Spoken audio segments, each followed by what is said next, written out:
All right, so once we log into the Palo Alto, this is what you will see, the welcome to Pan OS 10.1. It will show you what are the different upgrades or maybe the improvements which have been made. So if you want to study, you can go ahead and see all of those. And if you don't want to see it again when you log in, just select do not show again, click on close.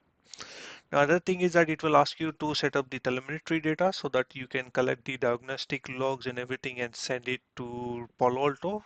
So by default, it is being disabled. If you want to enable, you can enable. But since we are doing the lab, so we do not require that one. So remind me later. All right, so now this is the dashboard of the Palo Alto. So by default, this is what you will see on the left hand side, the general information and the system resources at the bottom. And in the middle you will see logged in admins, data logs, system logs, and the right side you will see config log logs and ACC risk factor. So if you see the layout over here, it says 3 columns. So if you want to change it to 2 column, you can change it to 2 column. Again, if you want it to change back to 3 column, then you can change it to three columns.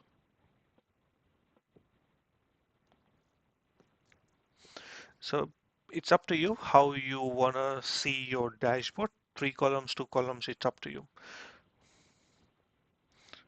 Okay, close, remind me.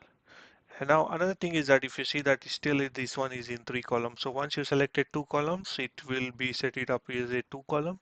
And even though if you go back to 3 columns, it will not set that to 3 columns. So I think this might be an issue with the virtualization. That should be all good.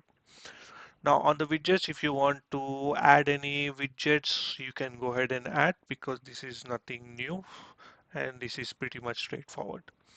System So system widgets in the system, you have only management, CPU, data plane, and session. If you want interfaces high availability, you can go ahead and add.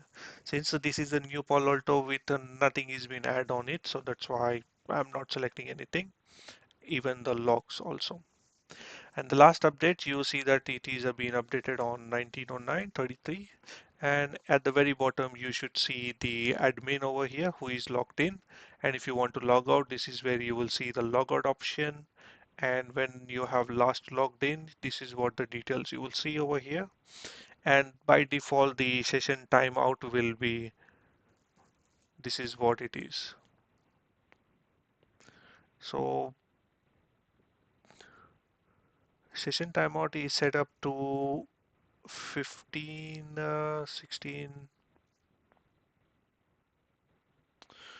Okay, so that is been set up to like almost 1 month.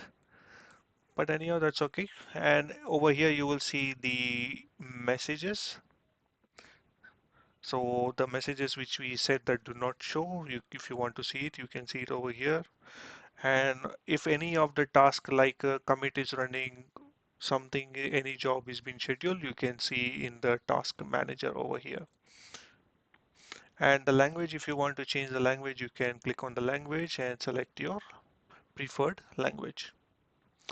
Now at the top you see this is the dashboard. This is the ACC dashboard, application control command, and this is where the monitoring, where you have all the logs, traffic and everything. So as we do the labs, it will generate some traffic. Policies, this is where you will create all the policies, different kinds of policies. Object, this is where you will create the object, that means referring something.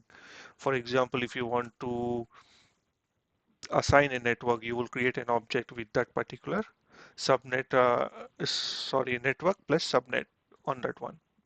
But object is not only with respect to the IP address which you want to create, because objects are used because you can use those objects or reference it in multiple policies, maybe in a different devices, different policies.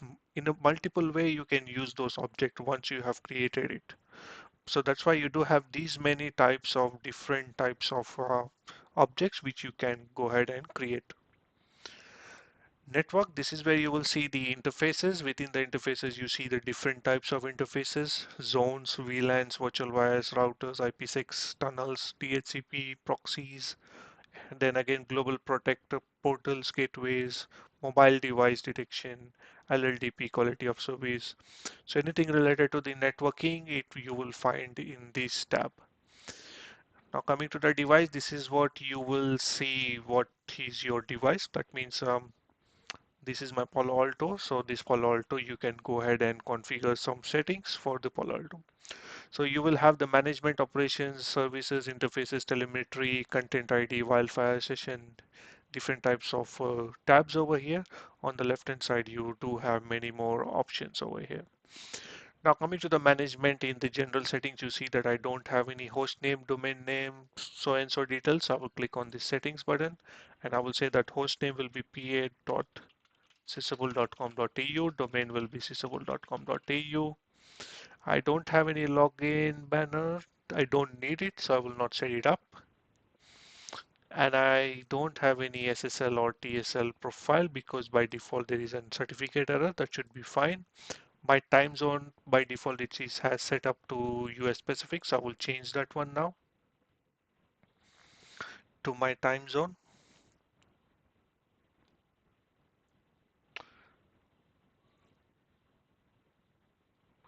Okay, where is the, yep, this is my time zone. The date is correct, but the time is wrong, so I will set that time.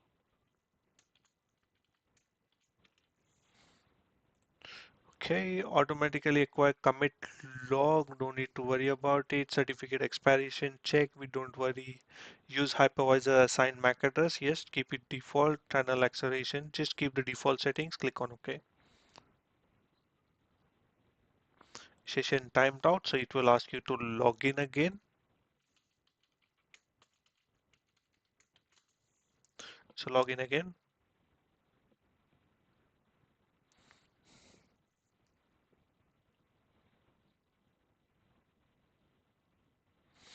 And again, we will go back to the device. So we don't want to see this message again. Remind me later device. And again, if I go back to the device under the management general settings, you see that it has not set up those settings. So I will go ahead and do it. I think this might be again an issue with the virtualization, but anyhow, I will go ahead and set it up again.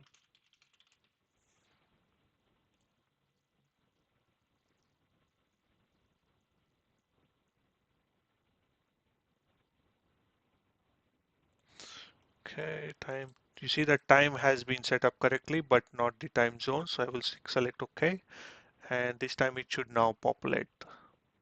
I don't have Panorama for now, so that's why I'm not doing anything on that one. Device certificate, yes, you see that there is an issue with the certificate, so we will discuss in a different section. Authentication settings, I don't have any LDAP server or anything which is been what do we say, integrated with the Palo Alto. So that's why I'm not using any authentication.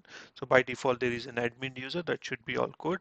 Policy rule based settings, nothing I'm doing. Logging and settings, I'm using the default ones, and SSH management profile. I don't have anything, so I did not create any of the profiles right now. So nothing can be assigned. So I'll just leave it at default, but on the left hand side, if you see there is a password profiles, if you want to add any password policy, you can go ahead and use this one. You see that by default there is an administrator. If you want to add any user, you will go ahead and add the user. And authentication, since we don't have any authentication profile, we will not assign it to it. We will just create the user, define the password and the role. Now this is where it is very important, whether it is a device administrator or a super user. So you super user means they will have all the access, including the root access. Device administrator means they might only have access to the some of the components except the root ones. So I will say device, I will say voice, I will define a password, and so what I will do is that I will just say that device administrator read only. Password policy, I don't have any password policy, so don't worry about it. So click on OK. So I've created a new user with the Moise, and the role will be device administrator read only. So what I have to do is that I have to click on commit over here, and click on commit. So now you don't have to wait until that is being completed. You can close, and if you want to monitor it, so click on task and you should see the same status over here. Right, so once the job has been finished, then we will log out and log in using the new user. But whenever you have scheduled any job, if you want to see any of the updates, you can go ahead and see the updates over here. Right, so 99% means the commit has been configured successfully. So just wait for the 100% and after that we will log off. So it's been completed. Click on close. At the bottom you will see logout. So click on logout. Again log in. This time we will use the user Moise and we will log in. Since this one is a device administrator read only access, so you are able to see but you are not able to create anything. So what I will go back to the device now. If I go back to the setup, I can see those setups, but I don't see the options like editing options. Alright, so all the editing options have been removed from here. So it's only a read-only access. Alright, so I will log out and log in with the administrator again.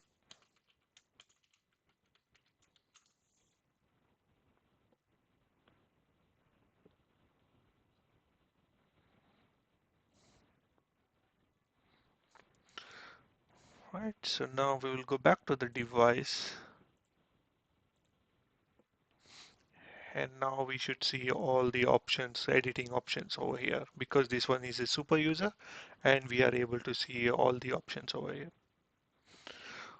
Alright, so that's it with the GUI access. You need to know where the different things are over there and where we can access the objects and the service profiles, different kinds of policies and everything.